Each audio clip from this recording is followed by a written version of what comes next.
Welcome to Bible Study with Fred. I'm in part 4 of my introduction to the Bible before I begin my commentary on Genesis. So let me just continue, just to explain where I'm coming from with regard to what is the Bible. So I hope you'll understand and follow along. So Peter Ruckman's autobiography, The Full Cup, provided a great deal of valuable information about his background and insights into his combative nature. Ruckman was the son of a U.S. Army officer whose father and grandfather were both graduates from West Point, and who rose to the rank of colonel by the time World War II began. Peter Ruckman himself became an officer in the U.S. Army and taught hand-to-hand combat during World War II, although he never saw any actual fighting. During his service time, he experimented with Buddhism, and after his military service, he began the process of becoming a Roman Catholic. This ended with his conversion to fundamental and Baptist religious beliefs in 1949. He was drawn to the staunchly fundamentalist Bob Jones University, BJU, in 1949. Now, Ruckman was, quote, saved by a preacher using a King James Bible, but found that at Bob Jones University, the Bible's accuracy and credibility were downplayed, although it was used in public services. He also realized that BJU preferred the Westcott Hort Greek text, which is also known as the critical text. As he became more acquainted with the school's teaching, he found himself more at odds with their philosophy. Finally, although he chose to stay and get his Ph.D., he accepted that staunchly fundamentalist BJU was too liberal in his mind in what they regarded as the words of God. Now, Ruckman eventually became a pastor for the Baptist churches in Pensacola, Florida, and developed a ministry of chalk drawings and evangelistic preaching, eventually leading the Bible Baptist Church on JoJo Road. He published Bible Babble in 1964, manifesting his utter contempt for the traditional fundamentalist view of the Bible. In 1965, he founded the Pensacola Bible Institute to train preachers in his doctrinal views. Ruckman's church bookstore produced thousands of cassette tapes, books, and eventually CDs and MP3s that became very popular as the controversy he started continued to grow and many churches adopted his point of view. Now, let's talk about Bible Babble, because this kind of started things in a way in the modern times. The opening salvo of the King James only movement was an attack on the belief that only the original autographs were inspired. The original Bible, containing the original manuscripts of the authors, of course, never actually existed. In fact, it was more of an ideal, as no one had ever claimed that there was a Bible anywhere at any time in history that contained the original writings of Moses and Paul. Attacking several prominent fundamentalist Baptists, Ruckman exclaimed the term, and this is a quote from him, Word of God, capital W, used by Bob Jones Jr., Bob Jones III, Robert Sumner, Custer, Neal, McCrae, Newman, Panosian, Wisdom, Alfman, Prince, Price, and John R. Rice, is never a reference to any book that anyone on earth has ever read, unquote. The primary manuscripts referred to in most modern Bible versions as the oldest or the best are principally the Codex Vaticanus and Codex Sinaiticus.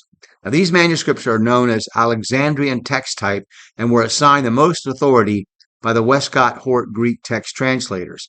This text has been the basis for virtually all other Greek texts used for Bible translating for more than a century.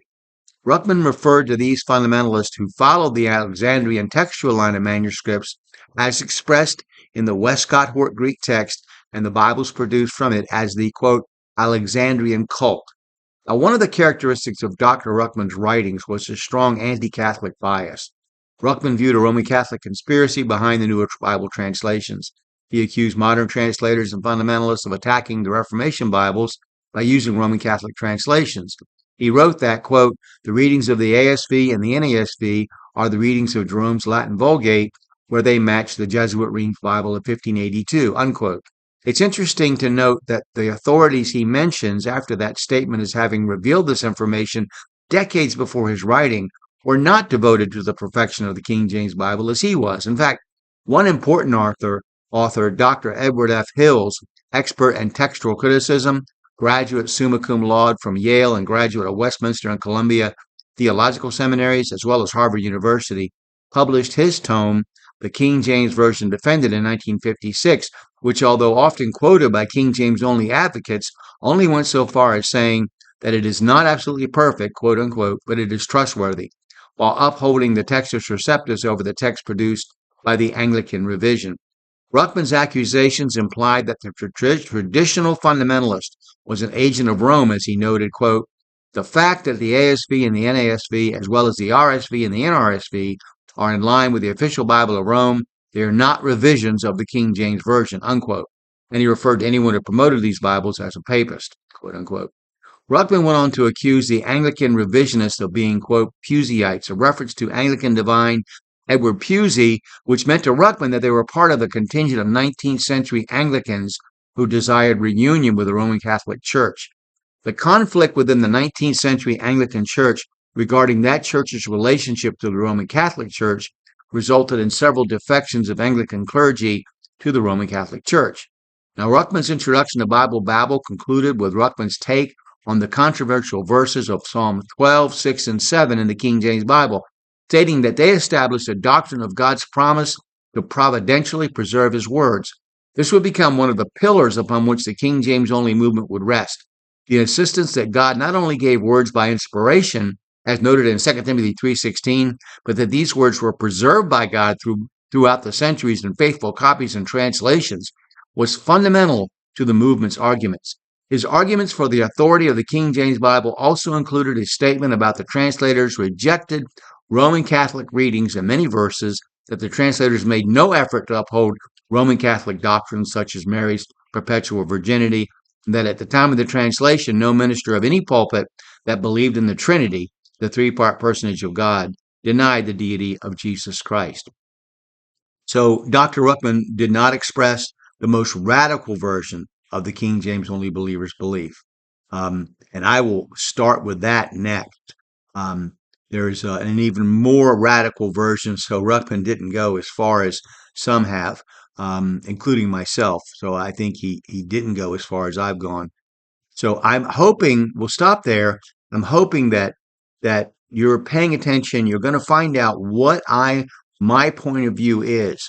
And some of this will be dry to a lot of you people. But some of you who are interested in the Bible and what is a Bible and what's about the different disagreements and arguments about the Bible. And these are very significant when we get down to verses that are left out, verses that are changed, words that are changed in modern versions, why they change them, what the reason is. And this will be very important. So I'm hoping that you'll pay attention. Now, you can purchase my comments on Amazon. You can read them on Blogger. I'll post the links below because I have the references, citations, so you can check up on what I'm saying in below. But if you've watched this video this far, now, would you please click like and subscribe or follow and share the video with someone else? I look forward to your comments as well. But I want to ask you this. Open the Bible today and let God speak to you through his word.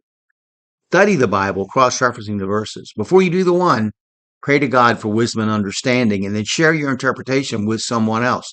Whatever Bible you use, okay? Whatever Bible you have open. I just hope that you'll do that. And I look forward to comments that you might make, what you think about what I'm saying. You may disagree with me completely. You might even be upset by what I say. That's okay.